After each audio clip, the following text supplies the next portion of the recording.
e do programa Páginas Difíceis da Bíblia.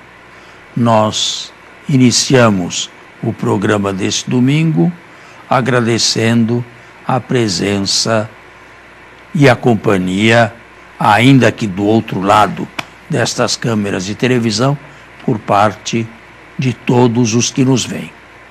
Bom dia, Padre Fernando, bom dia a você que dominicalmente nos acompanha aqui por meio e através da Rede Vida de televisão. Frise-se bem que, de fato, este programa trata inclusive de páginas difíceis. Vocês são testemunhas de que estamos analisando os ciclos dos patriarcas de Israel, mas se recordam, no último encontro nosso, o giro que o Padre deu dentro da história de Israel, para que você e eu pudéssemos entender as razões que levaram ou que levou Israel, sobretudo o Reino do Sul, a escrever esta literatura. Difícil, Padre. Páginas difíceis de fato, viu? Quer fazer alguma pergunta ou eu continuo? Não, continua com seu raciocínio e desculpe-me se tiver que interrompê-lo para ir fechando parênteses. Certo. O livro de Amós possui uma segunda metade, 5 visões. Eu não vou falar sobre as 5 visões, apenas quero lembrar algumas. Por causa daqueles pecados cometidos naquela monarquia de Israel, 10 tribos. Primeiro castigo, Deus envia ou está para enviar uma nuvem de gafanhotos. Para que servem os gafanhotos? Para estragar completamente a lavoura, a agricultura. Amós retruca: ó Deus, Jacó, este povo é tão pequenino, perdoa-lhe. E Deus perdoou. Segunda visão: um muro construído diante do qual se põe um fio de prumo. Sabe o que é isto? Para saber se o muro está ereto, se o muro não está penso, nem para a direita nem para a esquerda. O muro está penso. Na primeira visão, Deus está disposto a perdoar. Mas agora, o mal provém de dentro. Não é mais Deus que envia uma nuvem de gafanhotos, é o próprio muro que está penso. E qual é a ação que se faz? O que se faz com o muro penso? Tem que ser derrubado. Não há como consertar 2, 3, meia dúzia de tijolos. Assim era o reino de Israel. Terceira visão: um cesto de figos maduros, bem maduros. Qual é o final de uma fruta? É a madurez, não é? E depois disso, o primeiro que passar come.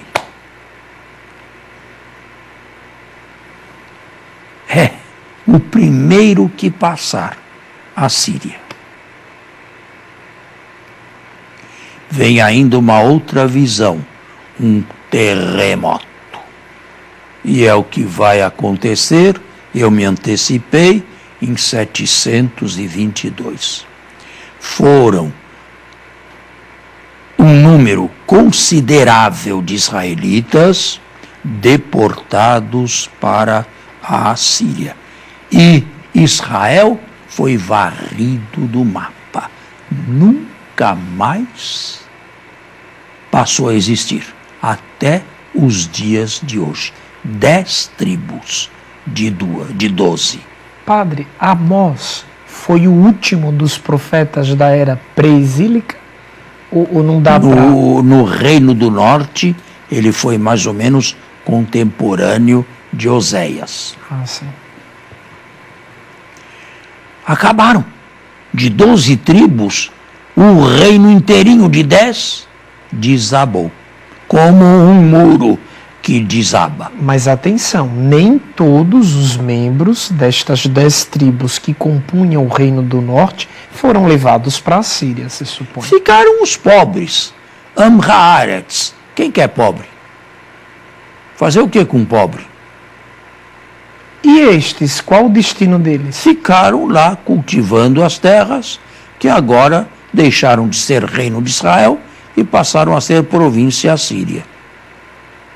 Mas alguém será que desceu ao sul, corrido? Nesta época, muitos desceram ao sul.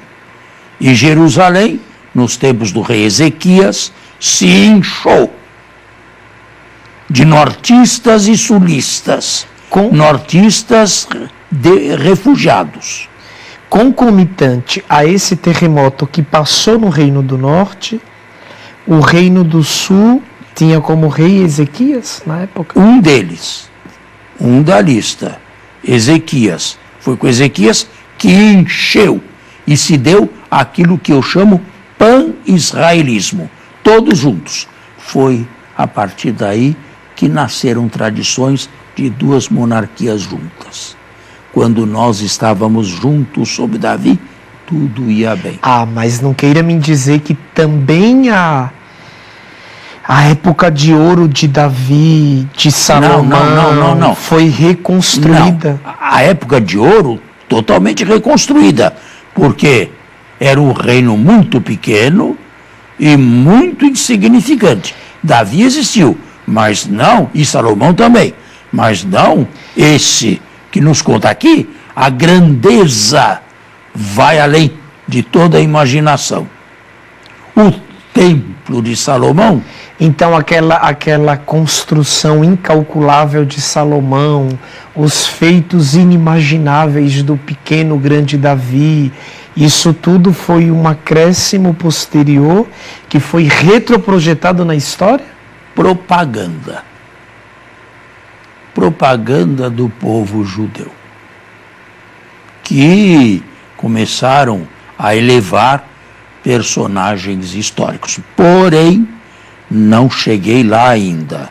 Isso numa pequena literatura bíblica não estreita o texto como tal? Estreita bastante. Israel é do tamanhinho de Sergipe. E depois que 10 tribos foram embora, o que sobrou? Sim. Sobrou Jerusalém aos redores, do sul. A minha pergunta é: a literatura bíblica não perde em credibilidade, sobretudo existencial, quando você se dá conta dessas conclusões logísticas na história? Se você levar em conta a explicação que eu estou dando, não. Porque o texto não é nem unicamente, nem principalmente histórico. É um texto religioso. Ninguém escreveu isto aqui para devido a consultas a arquivos históricos. Ninguém. Agora, continuemos.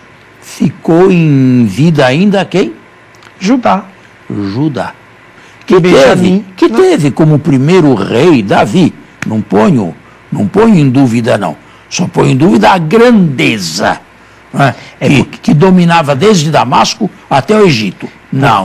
Porque pela tradição, né, sobretudo que sempre se fala, é o grande monge, é o contribuidor e o autor dos salmos.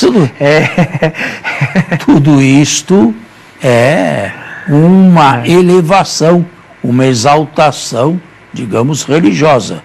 Mas não é uma mentira, é uma exaltação. O gênero não é um gênero estritamente histórico. E ninguém podia escrever história com os nossos cânones naquele tempo, porque não havia instrumental. Sim. Não havia instrumental. Ficou apenas o reino de Judá. E qual foi o fim desse reino? Também foi tomado, né? Mas Depois foi tomado em 500. Lembra-se por quem? Pela Babilônia. Pelo Império Neobabilônico ou Caldeu. Sim. Em 587. 500. Essa foi a segunda e última deportação de judeus do reino de Judá. A primeira foi em 598.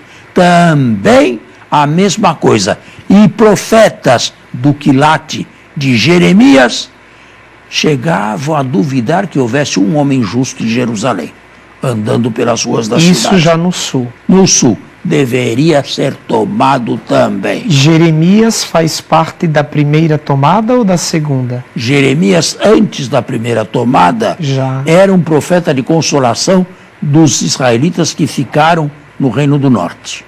Quando morreu o rei Josias, em 609 a.C., Jeremias veio para o sul, não mais como um profeta de consolação, mas sim como um profeta de condenação. Tudo aqui deve terminar também. E tudo terminou em 587. Temos que fazer um intervalo e voltamos. Padre, de certo, o telespectador pode se questionar.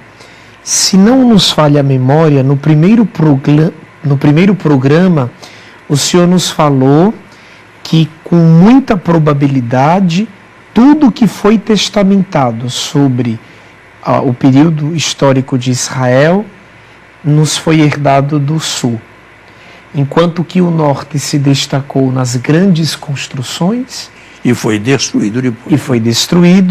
O sul se preocupou em escrever.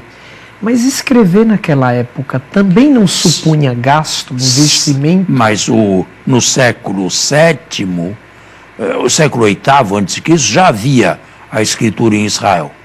O século VIII, 740, 700, já havia. Então pode-se ela estava disseminada. Podemos ponderar que o sul não era tão pobre assim. Não, era mais pobre que o norte. Sempre viveu à sombra do norte. Sempre viveu. Só que superou, durante mais ou menos uns 150 anos, a existência do norte. O norte foi mais depressa destruído que o sul. Então agora o contexto é: o norte já não existe mais. E o sul também não. E o sul também acabou de ser destruído. Acabou o povo de Deus. E agora?